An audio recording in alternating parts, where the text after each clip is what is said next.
لاہور سے ایک صاحب کے دو سوال ہیں۔ پہلا سوال تو یہ ہے کہ قرآن پاک میں بہت سی جگہوں پر جہاں جہاں بیویوں کا ذکر آیا ہے ان کے ساتھ ساتھ ان کا بھی ذکر آیا ہے کہ جن کے مالک ان کے دانے ہاتھ ہوئے۔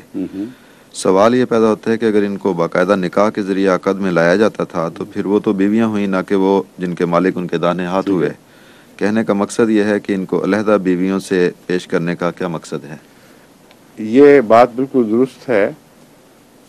در حقیقت اس مسئلے میں چونکہ مختلف علماء اور بزرگوں نے مختلف خیالات کا اظہار کیا ہے، اس لیے الجھنیں باقی رہ گئی ہیں، اور میرے نزدیک یہ بات درست ہے کہ وہ اس زمانے کے حالات میں جو آئندہ بھی آ سکتے ہیں، اور جب آئیں گے ان پر عمل درآمد ہوگا۔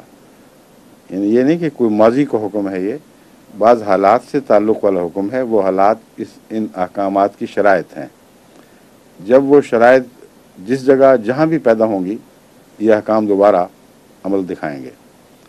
وہ شرائط یہ تھیں، اس حالات یہ تھے کہ جنگ کے دوران جو مسلمانوں پر ٹھونسی گئیں، بہت سے قیدی آ رہے تھے، اور زیادہ تر جو غلامی کا تصور اس زمانے میں پایا جاتا ہے وہ اسلامی دفاعی جنگوں سے زیادہ تعلق رکھتا ہے۔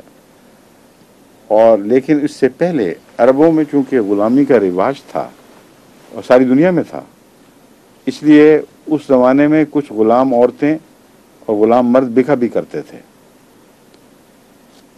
جب تک قرآن کریم نے بالآخر غلامی کا صفایا نہیں فرمایا اور اس طریق کو کہ کسی آزاد کو پکڑ کر بیچ دیا جائے قطعاً رد نہیں فرما دیا۔ اس وقت تک یہی طریق رائج تھا۔ سوال یہ تھا کہ پہلے معاشرے کے ورثے کے طور پر جو رسمیں عربوں میں رائج تھیں، انہوں نے مال خرچ کیے اور غلام خریدے، ان کو اچانک حرام قرار دے کر اسلام نے آزاد کروایا کہ نہیں کروایا؟ اسلام نے کثرت کے ساتھ ان کے آزادی کے ذرائع مہیا فرما دیے، نصیحتیں کیں، گناہوں کی پاداش کے نتیجے میں بھی ان کے سپرد کفارے کے طور پر مسلمانوں کو کفارے کے طور پر غلام آزاد کرنے کی بکثرت تلقین فرمائی، خدا کی رضا کی خاطر کثرت سے تلقین فرمائی۔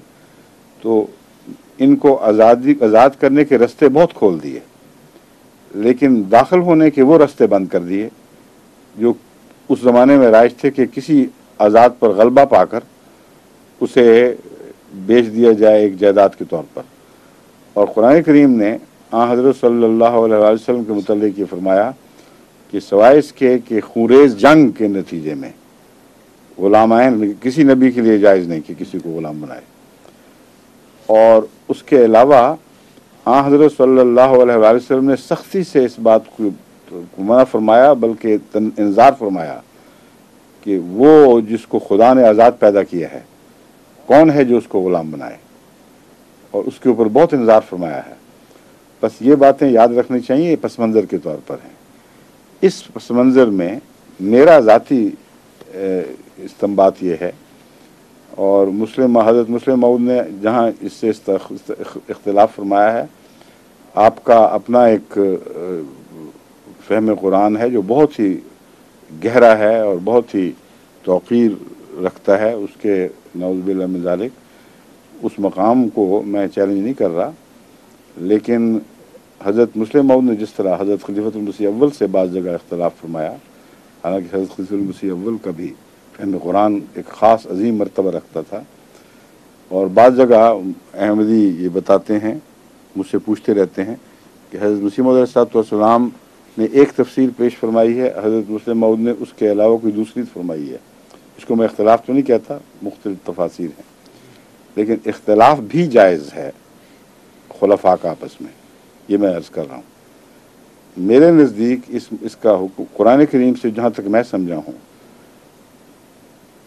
بیویوں کے علاوہ ما ملکت ایمانہم کا ذکر ہے، اور یہاں وہی لوگ ہیں جن کا میں ذکر کر رہا ہوں۔ جنگی قیدی کے طور پر عورتیں تقسیم ہوتی تھیں اور ان کے دیکھ بھال کی ذمہ داری خاندانوں پر ڈالی جاتی تھی۔ ان کو ان کے خاوند قتل ہو چکے یا باہر رہے، عورتیں الگ آ گئیں، ان کو اگر معاشرے میں جذب نہ کیا جائے اور کھلی چھٹی دے دی جائے تو اس صورت میں بہت ہی بے حیائی پھیل سکتی تھی۔ جو خدا تعالیٰ نے اس کا علاج یہ فرمایا کہ بے حیائی کی بجائے اپنے امر سے خاص شرطوں میں مسلمانوں کو اجازت دے دی کہ اپنی جنگی قیدی خواتین سے تم اس حد تک تعلقات قائم کر سکتے ہو تاکہ معاشرہ بد نہ ہو، گھر میں الجھنیں پیدا نہ ہو، بیویوں کی خاوند سے چپکلش نہ ہو، یہ کیا ہو رہا ہے، ہم کیا دیکھ رہے ہیں۔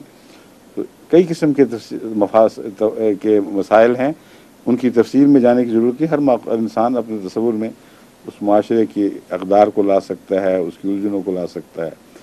تو میرے نزدیک تو بہت ہی اعلیٰ اور پاکیزہ حکم تھا کہ بجائے اس کے کہ ایک انسان کی آزمائش اس حد تک ہو کہ وہ بے راہ روی اختیار کر کے خدا کا باغی بھی بنے اور سارے معاشرے کو گندہ کر دے، خاص حدود کے تابع ان کے ساتھ ویسے تعلقات کی اجازت ہو جیسے شادی شدہ جوڑے کی ہے۔ اور اس کو آپ اس لیے ناجائز نہیں کہہ سکتے کیونکہ شریعت کا جواز یا عدم جواز کا تعلق محض امر الہی سے ہے۔ جب امر الہی آ گیا تو اس پر یہ بحث کرنا کہ بیوی کے علاوہ خدا نے جائز کرا دی، خدا مالک ہے، تم کون ہوتے ہو ان باتوں میں دخل دینے والے؟ بس وہ جو چاہے کرتا ہے۔ اس لیے میرے نزدیک یہ حرام حلال کی بحث نہیں ہے، یہ خدا تعالیٰ کا کہ مالکیت اور ملکیت کا ایک اظہار ہے۔ اس نے جہاں ایک کی بجائے 4 کی اجازت دی ہے، وہاں اس کے علاوہ کچھ ارد گرد کے ماحول کے جو مسائل ہیں ان کے حل کے لیے ایک یہ بھی اجازت دی ہے، مگر وہ شرطیں وہی ہوں گی جن کا میں پہلے ذکر کر چکا ہوں۔ ان شرطوں کی روح سے اس زمانے میں کوئی انسان کسی کو غلام نہیں بنا سکتا۔